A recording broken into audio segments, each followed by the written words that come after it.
Assalamualaikum warahmatullahi wabarakatuh.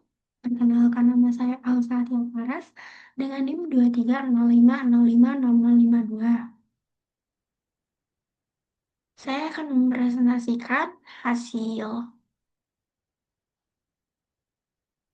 resume jurnal saya yang berjudul Modeling and Performance Analysis of a Pneumatic Steering Mechanism untuk memenuhi tugas mata kuliah pneumatik hidrolik. Ini adalah kajian pengembangan dan analisis mekanisme kemudi pneumatik sebagai aplikasi sistem pneumatik pada kendaraan atau mekanisme bergerak. Yang pertama, ada latar belakang. Sistem kemudi konvensional masih menggunakan mekanisme mekanis atau hidrolik yang berat, terutama pada kendaraan industri atau robot bergerak berukuran besar.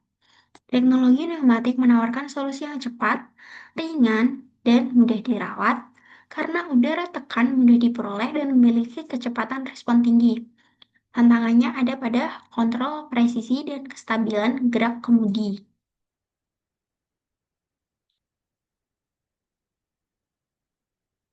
Fokus penelitian ini adalah pemodelan dan analisis performa mekanisme kemudi pneumatik di berbagai kondisi tekanan dan beban kerja. Yang Seterusnya, ada tujuan penelitian. Yang pertama yaitu mendesain model kemudi berbasis aktuator pneumatik sebagai alternatif penggerak mekanik atau hidrolik. Yang kedua, melakukan analisis performa terhadap tekanan, beban, dan sudut belok. Kemudian, menilai stabilitas dan efisiensi energi sistem dari sistem kemudi pneumatik. Kemudian ada metodologi penelitian. Langkah-langkah utama yang pertama adalah perancangan mekanisme kemudi pneumatik. Nah, perancangan mekanisme kemudi pneumatik ini menggunakan dua aktuator pneumatik yang bekerja secara berlawan arah. Push, pull, dorong, dan tarik. Kemudian menghubungkan aktuator ke sistem linkage roda depan. Yang kedua ada pemodelan matematis, yaitu dengan rumus F sama dengan P kali A, T sama dengan F kali R. Ini menggunakan hukum Pascal dan persamaan dinamis udara tekan, di mana adalah gaya aktuator, tekanan udara, luas piston, dan radius linkage kemudi. Yang ketiga ada simulasi dengan MATLAB atau Simulink.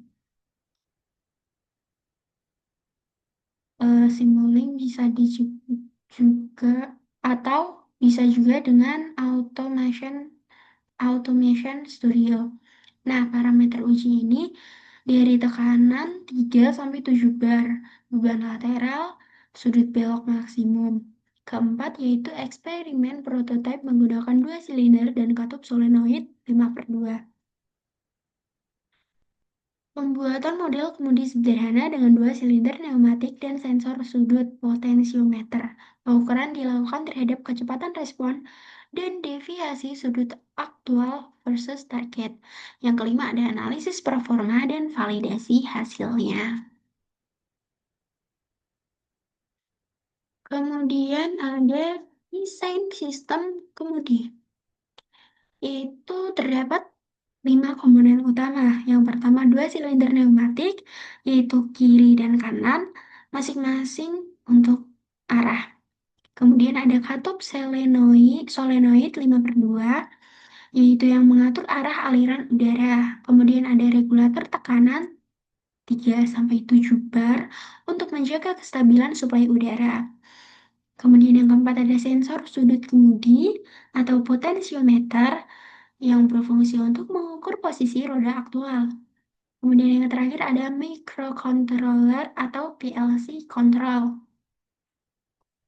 yaitu controller logika sederhana yang berfungsi untuk mengatur kerja aktuator berdasarkan sinyal sensor. Prinsip kerja Dari desain sistem kemudi ini, yaitu tekanan udara menggerakkan salah satu silinder, kemudian ke linkage, kemudi berbelok, kemudian sensor mendeteksi sudut aktual. Jadi, saat operator memutar tuas kemudi atau memberikan sinyal kontrol, katup solenoid mengarahkan udara bertekanan ke salah satu sisi silinder. Nah, silinder yang aktif mendorong linkage kemudi sehingga roda berbelok. Silinder sisi berlawanan mengeluarkan udara ke atmosfer.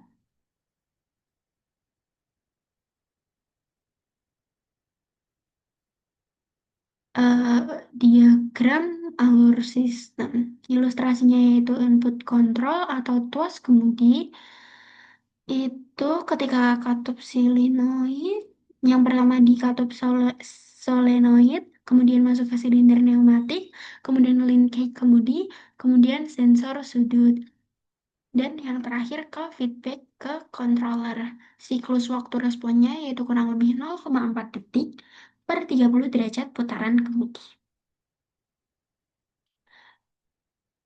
Dan ada hasil pengujiannya, yaitu parameter pada waktu respon 0 sampai 30 derajat di 4 bar, yaitu 0,552 second, pada 5 bar 0,41 second, pada 6 bar 0,34 second. Deviasi sudut pada 4 bar kurang lebih 3,8 derajat, pada 5 bar kurang lebih 2,4 derajat, dan pada 6 bar kurang lebih 1,9 derajat. Parameter gaya aktuator pada 4 bar yaitu 290 Newton, pada 5 bar 365 Newton, pada 6 bar 435 Newton. Nah, peningkatan tekanan udara berbanding lurus dengan peningkatan gaya dan kecepatan respon. Pada tekanan di atas 6 bar, gerakan menjadi terlalu cepat dan menyebabkan overshoot sudut belok. Sistem stabil pada tekanan 5 bar dengan keseimbangan antara kecepatan dan kontrol arah. Pengujian menunjukkan akurasi sudut kemudi 95-98% dari target input. Nah, kesimpulannya yaitu tekanan 5 bar memberikan hasil terbaik antara kecepatan dan stabilitas. Analisis performa, yaitu yang sudah saya jelaskan tadi. Kemudian ada keunggulan sistem. Yang pertama, tidak memerlukan fluida hidrolik, sehingga perawatannya mudah, kemudian bobot lebih ringan dan ramah lingkungan, respon cepat dan kontrol sederhana, dan juga cocok untuk robot bergerak atau kendaraan kecil otomatis. Kesimpulannya yaitu sistem kemudi pneumatik dapat bekerja stabil dengan tekanan 5 bar.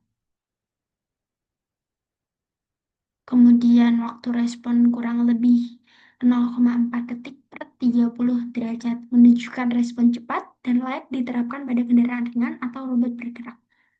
Akurasi kemudi hingga 98% dengan konsumsi udara relatif rendah, kurang lebih 0,6 liter per siklus. Kemudian yang terakhir ada potensial dikembangkan untuk sistem power steering pneumatik otomatis, yaitu dengan kontrol berbasis PLC atau sensor gaya. Nah, ada juga saran pengembangan, yaitu yang pertama gunakan kontrol PID atau fisiologi untuk meningkatkan presisi. Presisi yang dimaksud yaitu stabilitas sudut belok. Kemudian tambahkan sensor tekanan dan encoder untuk feedback real time. Kemudian yang terakhir ada uji pada kendaraan otonom dan robot industri. Bisa juga di area pertanian. Sekian, terima kasih.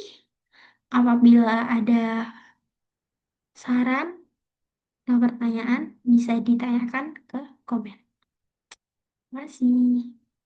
Wassalamualaikum warahmatullahi wabarakatuh.